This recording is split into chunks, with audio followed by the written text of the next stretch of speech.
What you're looking at here is a 2018 Tesla Model X 75D as in dog. 75 kilowatt hours and dual motors with the ever iconic falcon wing doors. Or is it gull wing doors? I don't know. You decide. What I do know is that after spending just a few hours with this thing, I was already hooked. So spending a few days made me want to buy it right on the spot. Practical is not a word I thought I would ever infuse with any Tesla, but the Model X has got me hooked. This car is far more practical than you could ever possibly imagine. It is super family friendly, which is exactly what I was looking for. It's environmentally friendly. It just really beats the doors off, no pun intended, a minivan. And I think this is exactly what you should be cross-shopping this with, is actually a minivan. Those falcon wing doors, oh my goodness. So this model is actually only a 5-passenger, which was a bummer. If it were my money, I'd opt for the 3-row version, just more flexibility with the seats. And look at that, it even comes with a level 1 charger, which is practically for emergencies with this kind of battery.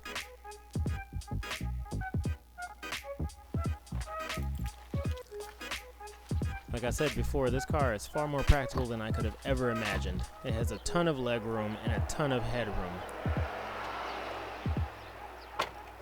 And everything is pretty much electronic.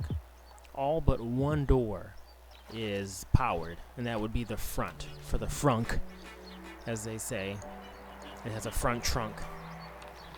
The seat is actually further back for the driver than I would ever be actually using it as an actual driver's seat, but there is still plenty of room in the back. That never gets old, I'm not gonna lie. Never gets old. I could play with that door all day, and I did. Serious headroom. Serious headroom. Even with the door all the way down closed, serious headroom. When you're trying to put people or things in and out of the Model X in the back, serious headroom. Serious everything room. Look at that range of motion for the seat recline in just the back. That's unreal. Like I said before, if you got the 3rd row version, that seat would actually also travel forward and backwards. So check this out, when you want to leave the car, just tug on the door handle. That's it, the door does the rest. That never gets old. Well, at least until it breaks.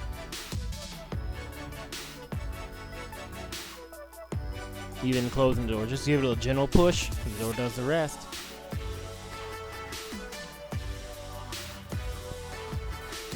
Like I said, that never gets old. So once again, this seat is actually all the way back, and it's reclined a little bit back because I was actually kind of sleeping a little bit. I'm at a level 2 charger, and as you can see, it's going to take about 6 hours and 45 minutes to charge to a full battery. I only have 33 miles left. I'm just charging here to get me to the next supercharger station. At that point, it'll only take about an hour tops to get to a full battery. This is a view from the back seat looking up at the falcon wing doors. It's an amazing sight. So when you plan out wherever you want to go, you'll use the car's built-in user interface, which is fantastic.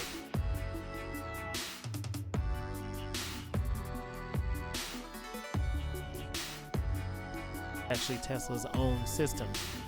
You can select a supercharger you want to go to, and the car, get that music out of the way, the car will actually tell you, oh, hey, yeah, you'll make it there, and you'll have 12 miles to spare, or whatever. You pick a spot, it'll tell you right there.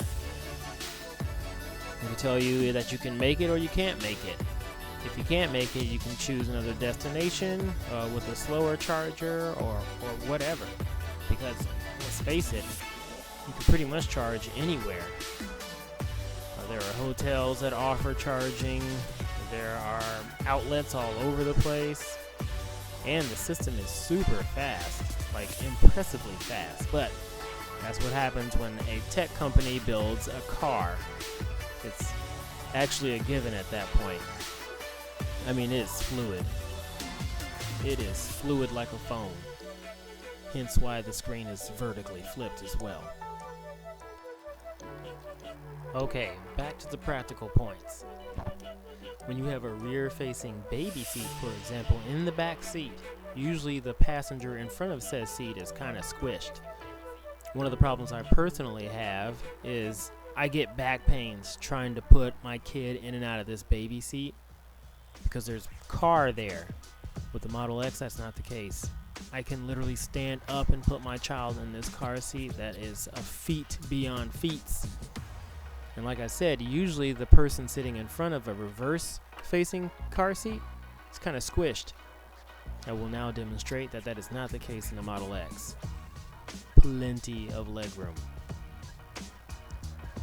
I'm talking plenty of legroom.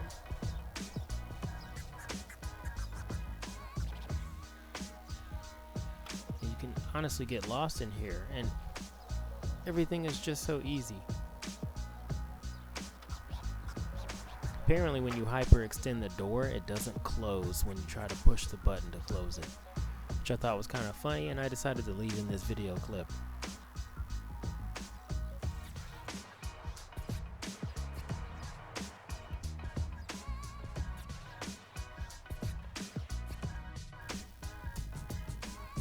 So do me a huge favor, please like and subscribe. I could really use it, especially if you want to see more content like this, me in the trunk.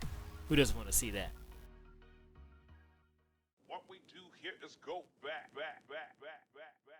So let's talk about the elephant in the room, the Autopilot. So the Autopilot, yeah, it gets a lot of flack, and I get that. I think people are using the Autopilot as a driver replacement when it is in fact a driver aid. And disclaimer here, do as I say, not as I do. Don't do this. I'm showing you how the system reacts. You give the steering wheel a little jiggle every now and then, and it will continue to perform and drive by itself, keeping its distance and what have you. You can see on the screen that cars are coming up and around your blind spots. It's actually a really good system. To change lanes, you just simply hit the turn signal. When the lane is empty and free, the car will turn itself into the lane. I'm adjusting how many car gaps, if you will, there is between me and the other car. Turned it from 5 to 1 because traffic is starting to speed up a little bit. So it will maintain the speed, it will maintain the distance. That's not exactly all that new or exciting, but what is exciting is that it literally is hands-free 99% of the time. Like I said, you have to give the steering wheel a little jiggle every now and then just so the car knows you're not asleep. Turning back into this lane, it's clear and free. You can see that. It changes lanes, completes the action, and continues on its way. Very intuitive system. I really like it. I hate all the flack it's getting, but like I said, driver aid, not replacement. Good job, Tesla. So in conclusion, if money was no option, would I buy this? Is it safe? Yes, it's very safe. Is it reliable? I mean, I don't see anybody complaining that it's not, really. Not in a grand scheme of things. Not in a mass amount of people. It's very practical. Yes, it is. It's got accessories. It's got all-wheel drive. It's got air ride adjustable suspension. It's configurable. In a way, it's actually kind of perfect if you really think about it. It's everything you need to stay a family.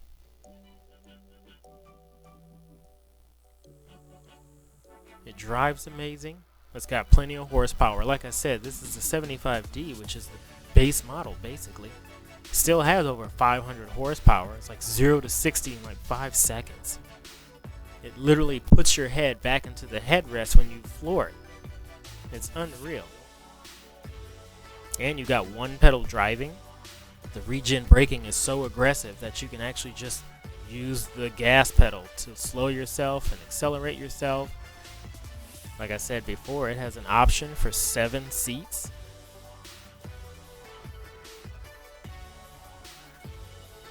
Customizable.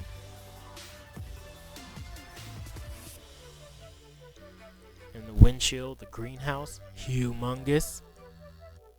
So would I buy this car? No. Because money is an option, and it definitely does not come out of my pockets at a flowing rate. When you consider all that it has and all that it does, it's great, don't get me wrong. But unless you are specifically looking for an all-EV, 100% EV 7-passenger vehicle, I honestly would have to go somewhere else. Because at the time, now it's cheaper, but at the time this car was $120,000 plus or minus. That's a lot of money.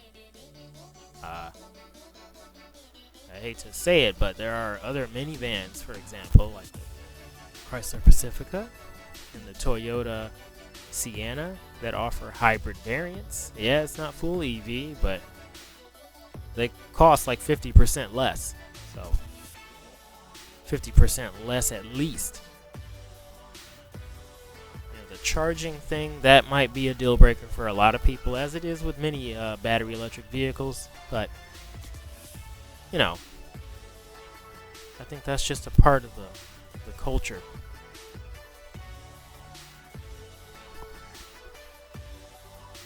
I mean, at the end of the day, I just think there are cheaper options out there. Not necessarily better, but just cheaper, which may be better for you. Just at the end of the day, just buy the car that you need, and you'll be okay.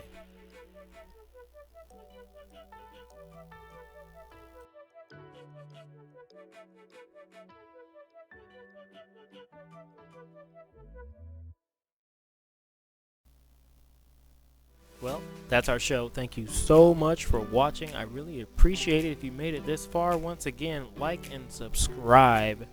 I'd really appreciate it. More content is coming. Hope you're really picking up what I'm putting down. I'll see you guys in the next video. Bye-bye.